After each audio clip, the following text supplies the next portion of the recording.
నాలాంటి అమాయకులందరికీ నమస్కారం, స్వాగతం. అమాయకులు అని ఎందుకంటున్నాను అనుకుంటున్నారా? అద్భుతమైన సంజీవని లాంటి చెట్టు మన ఇంట్లోని, మన పెరట్లోని, మన సొంతూరులోని ఉండగా కూడా మనం 40 రోగాల బారిన పడుతున్నాం చూసారా? అందుకని విదేశాల వారు ఇప్పుడిప్పుడే మిరాకిల్ ట్రీ లేదా మహిమగల చెట్టుగా పిలుస్తున్న ఈ మునగాకు చేసే పనేమిటి, దాన్ని మనం మెడికల్ కోణంలో ఈరోజు తెలుసుకుందాము. మునగ చెట్టు మరియు దాని ఉత్పత్తులు సుమారు 300 జబ్బుల వైద్యంలో ఉపయోగపడతాయండి. ఎవరో విదేశాల వాళ్ళు వచ్చి మునగాకు పైన పేటెంట్ తీసేసుకొని దాన్నే మళ్ళీ క్యాప్సూల్ రూపంలో మనకే అమ్మే పరిస్థితి వచ్చేలోగా ఈ అద్భుతమైన మునగాకు గురించి మనం ముందే తెలుసుకుందాము. కళ్ళకి విటమిన్ ఏ అవసరమని మీ అందరికీ తెలుసు. Vitamin A taluka best source ఏమిటి అని అడిగితే ఏం చెప్తారు? క్యారెట్స్ అని కదా. అయితే మునగాకులో క్యారెట్ కన్నా అక్షరాల 10 రెట్లు ఎక్కువ విటమిన్ ఏ దొరుకుతుందండి. రోగ నిరోధక శక్తిని పెంచే విటమిన్ సి తాలూకా సోర్సెస్ ఏమిటి అని అడిగితే ఏం చెప్తారు? ఆరెంజెస్ లేదా నారింజలు, బత్తాయిలు, సిట్రస్ ఫ్రూట్స్ అని చెప్తారు కదా. అయితే ఆరెంజెస్ కన్నా 7 రెట్లు అధికంగా విటమిన్ సి ఉంటుంది మునగాకులో. కాల్షియం సోర్స్ ఏమిటి అని అడిగితే ఏం చెప్తారు? పాలు, పెరుగు అని కదా. అయితే పాల కన్నా అక్షరాల 17 రెట్లు ఎక్కువ కాల్షియం దొరుకుతుంది మునగాకులో. శాకాహారులకి ప్రోటీన్ యొక్క ఒక మంచి సోర్స్ పాలు మరియు పెరుగు అంటాం కదా. అయితే ఈ రెండిటితో పోలిస్తే సుమారు 9 రెట్లు ఎక్కువ ప్రోటీన్ ఉంటుంది మునగాకులో. ఈ పొటాషియం అరటిపండులో బాగా దొరుకుతుంది అని మీరు వినే ఉంటారు. అయితే అరటిపండు కన్నా సుమారు 15 రెట్లు ఎక్కువ పొటాషియం మునగాకులో దొరుకుతుంది. మొన్ననే నేను రక్తహీనత, ఎనీమియా మీద వీడియో చేశాను కదా. అందులో నేను చెప్పాను పాలకూరలో మిగతా ఆకుకూరల కన్నా పుష్కలంగా ఐరన్ దొరుకుతుంది అని. అయితే అప్పటికి నేను ఇంకా ఈ రీసెర్చ్ చేయలేదండి. పాలకూర కన్నా అక్షరాల 25 రెట్లు ఎక్కువ ఐరన్ మునగాకులో దొరుకుతుంది. ఈ కోవిడ్ ప్రపంచంలో చాలామంది జింక్ టాబ్లెట్స్ని వేసుకుంటూ వస్తున్నారు. అయితే ఏ రోజుకి సరిపడా ఆ రోజుకి జింక్ అనేది పుష్కలంగా మునగాకులో దొరుకుతుంది కూడా. ఇవి కాక బి కాంప్లెక్స్ గ్రూప్లో B1, B2, B3 ఈ 3 విటమిన్స్ కూడా ఎక్సలెంట్గా దొరుకుతాయి మునగాకులో. నేటి సమాజంలో ఒక పెద్ద సమస్య ఏమిటి? తొందరగా ముసలితనం రావడం, తొందరగా జుట్టు నెరిసిపోతుంది, చర్మం ముడతలు పడతాయి, మొహం వాలిపోతూ ఉంటుంది. దీన్నే ఏజింగ్ అంటాం ఇంగ్లీష్లో. ఈ ఏజింగ్ ప్రాసెస్ని నిలువరించగలదు లేదా నిదానించగలదు మునగాకు. మునగాకు ప్రతిరోజు తీసుకోవడం ద్వారా చర్మానికి మంచి షైన్ వస్తుంది, ముడతలు కూడా తగ్గుతాయి. ఈనాడు మరో పెద్ద సమస్య మతిమరుపు లేదా అల్జీమర్స్ డిసీజ్, డిమెన్షియాగా పిలుస్తాము. దీనికి న్యూరో డీజనరేషన్ అనే ఒక ప్రాసెస్ కారణమవుతుంది. అయితే సైంటిఫిక్ రీసెర్చ్లో ప్రూవ్ అయినది ఏమిటంటే మునగాకు ద్వారా ఈ న్యూరో డీజనరేషన్ అనేది బాగా స్లో అవుతుంది. అంటే మన మతిమరుపు సమస్యలు రాకుండా ఉంటాయి, ఉన్న వాళ్ళకి తగ్గడం కూడా జరుగుతుంది. మునగాకులో ఫైటోస్టెరాల్స్ అనే కాంపౌండ్స్ ఉంటాయి. ఇవేమిటంటే లైంగిక శక్తిని లేదా రిప్రొడక్టివ్ ఎనర్జీని పెంచుతాయి, మగవాళ్ళకి మరియు ఆడవాళ్ళకి కూడా. బలమైన భావి తరాలని సమాజానికి అందించడం కోసం ఈ శక్తి అవసరమే. మునగాకులో ఇన్సులిన్ తరహా కాంపౌండ్ ఒకటి ఉందండి, ఒక కెమికల్ అది.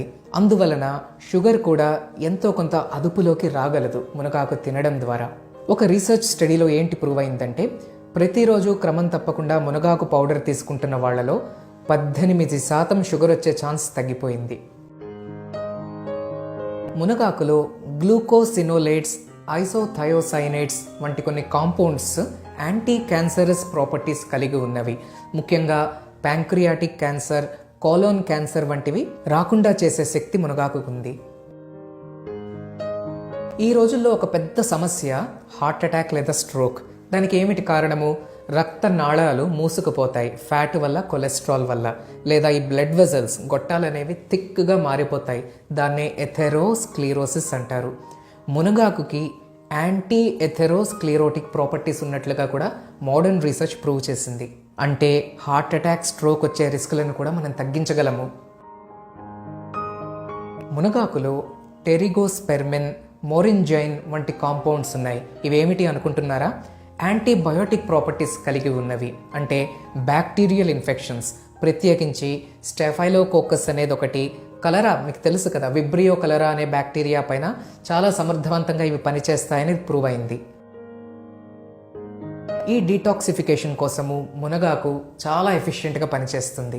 అదేమిటంటే రక్తంలోని శరీరంలోని పేరుకుపోతున్న హార్మ్ఫుల్ కెమికల్స్ లేదా టాక్సిన్స్ని బయటకు పంపించేసి రక్తాన్ని ప్యూరిఫై చేసే ప్రక్రియ. మునగాకులోనే నియాజిమైసిన్ అని మరొక కాంపౌండ్ ఉంది. ఇదేమిటంటే బ్లడ్ ప్రెషర్ని కాస్త తగ్గించడానికి కూడా హెల్ప్ చేస్తుంది. అంటే బీపీ ఉన్న వాళ్ళకు కూడా ఇది పనికొస్తుంది అన్నమాట. ఇందాక నేను చెప్పినట్లుగా పుష్కలంగా కాల్షియం ఇందులో దొరికిన కారణంగా కీళ్ల నొప్పుల వ్యాధులు, మోకాళ్ల చిప్ప అరుగుదల, ఆర్థరైటిస్, రుమటాయిడ్ ఆర్థరైటిస్ ఇటువంటి జబ్బులని స్లో చేయడంలో మునగాకుకి చాలా పెద్ద రోల్ ఉంది. మన పాతకాలపు పల్లెల్లో కాల్షియం టాబ్లెట్స్ ఎవరు వాడిన వాళ్ళు కాదు, అయితే మునగాకు పొడి వాడడం ద్వారా ఇలాంటి జబ్బులు రాకుండా చూసుకునేవారు. మునగాకులో 12% ఫైబర్ ఉంటుంది. ఈ ఫైబర్ అనేది మలబద్ధకం, కాన్స్టిపేషన్ సమస్య రాకుండా నివారించగలదు. ఇంతవరకు ఎన్ని జబ్బుల గురించి మాట్లాడుకున్నామండి?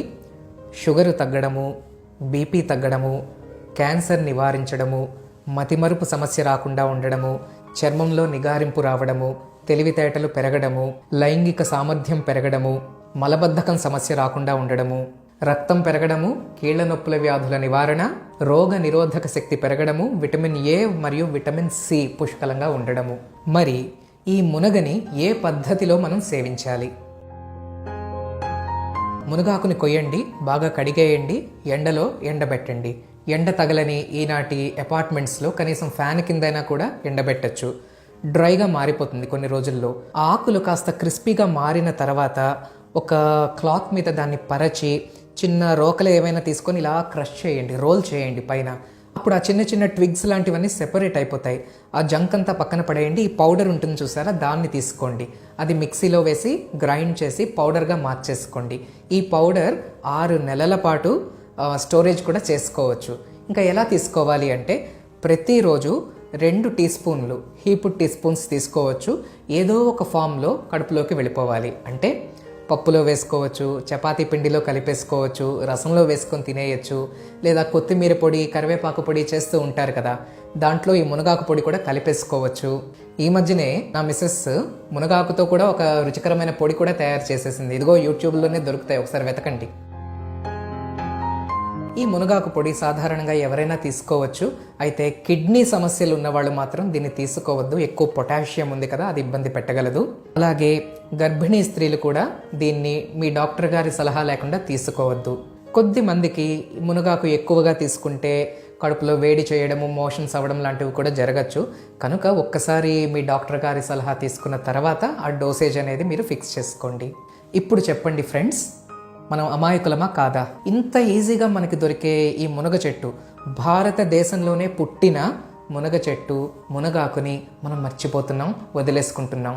ఆల్రెడీ ఇది క్యాప్సూల్ రూపంలో మొరింగా క్యాప్సూల్స్ అని కమర్షియల్గా అందుబాటులోకి వచ్చేస్తుంది. ఏమిటి దుస్థితి మనకి? కనుక ఈ వీడియో చూస్తున్న ప్రతి ఒక్కరూ మీ ఇంట్లోనో లేదా మీ సొంతూరులోనో ఒక మునగ మొక్క నాటేయండి. హ్యాపీగా వారానికి ఒకసారి మునగాకుతో పప్పో పులుసో పెట్టేసుకోండి. నేను చెప్పినట్టు పౌడర్ తయారు చేసేసుకోండి. రోజు చెంచాను, 2 చెంచాలు మీ శక్తి కొద్దీ, మీ టాలరెన్స్, శరీరానికి ఎంత నప్పిందనేది మీరు ఒకసారి జడ్జి చేసుకొని తగినంతగా ప్రతిరోజు తీసేసుకోండి. అక్కడితో ఆగిపోతారా? మరి ఈ వీడియో షేర్ చేయాలి కదా. మనము బాగుండాలి, మన చుట్టూ వాళ్ళు కూడా బాగుండాలి. అందుకని నేను మీకు తెలియజేస్తున్న విషయాలు మీరు మరో 100 మందికి తెలియజేయండి. మంచి సమాజం మనందరి లక్ష్యం. విన్నందుకు థ్యాంక్ యూ. మరొక వీడియోతో మళ్ళీ కలుస్తాను. Take care. నమస్తే.